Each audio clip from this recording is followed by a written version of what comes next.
ದಾಂಪತ್ಯ ಜೀವನದಲ್ಲಿ ಪ್ರೀತಿ, ಹೊಂದಾಣಿಕೆ, ಸಂತೋಷ ಮತ್ತು ಆತ್ಮೀಯತೆ ಹೆಚ್ಚಲು ಹಿಂದೂ ಸಂಪ್ರದಾಯದಲ್ಲಿ ಶ್ರೀ ರಾಧಾಕೃಷ್ಣ ಹಾಗೂ ಪಾರ್ವತಿ ಪರಮೇಶ್ವರರ ಆರಾಧನೆಗೆ ವಿಶೇಷ ಮಹತ್ವವಿದೆ.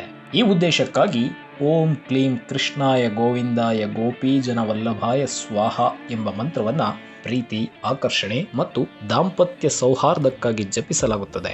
ಪ್ರತಿದಿನ ಭಕ್ತಿಯಿಂದ 108 ಬಾರಿ ಈ ಮಂತ್ರವನ್ನ ಜಪಿಸುವುದರಿಂದ ದಂಪತಿಗಳ ನಡುವೆ ಪ್ರೀತಿ, ಪರಸ್ಪರ ನಂಬಿಕೆ ಹೆಚ್ಚಾಗಲಿದೆ. ಭಾವನಾತ್ಮಕ ಬಾಂಧವ್ಯ ಮತ್ತು ಸಂತೋಷ ಹೆಚ್ಚುತ್ತದೆ ಎಂಬ ನಂಬಿಕೆ ಇದೆ. ವೈವಾಹಿಕ ಜೀವನದಲ್ಲಿ ನಿಜವಾದ ಸಂತೋಷಕ್ಕಾಗಿ ಮುಕ್ತ ಸಂವಹನ, ಪರಸ್ಪರ ವಿಶ್ವಾಸ, ಕಾಳಜಿ ಮತ್ತು ಒಬ್ಬರ ಭಾವನೆಗಳನ್ನು ಮತ್ತೊಬ್ಬರು ಅರ್ಥ ಮಾಡಿಕೊಳ್ಳುವುದು ಅತ್ಯಂತ ಮುಖ್ಯವಾಗಿದೆ. ನಿಮ್ಮ ಯಾವುದೇ ವಶೀಕರಣ, ಮಾಟ, ಮಂತ್ರ ಹಾಗೂ ಶತ್ರುಕಾಟದ ಸಮಸ್ಯೆಗೆ ಕೂಡಲೇ ಸಂಪರ್ಕಿಸಿ ಶ್ರೀ ಸಾಯಿ ವಿಷ್ಣು ತಾಂತ್ರಿಕ ಗುರೂಜಿ, ಗಣಪತಿ ತಾಂತ್ರಿಕ ಪೀಠ. Phone number 8722221062.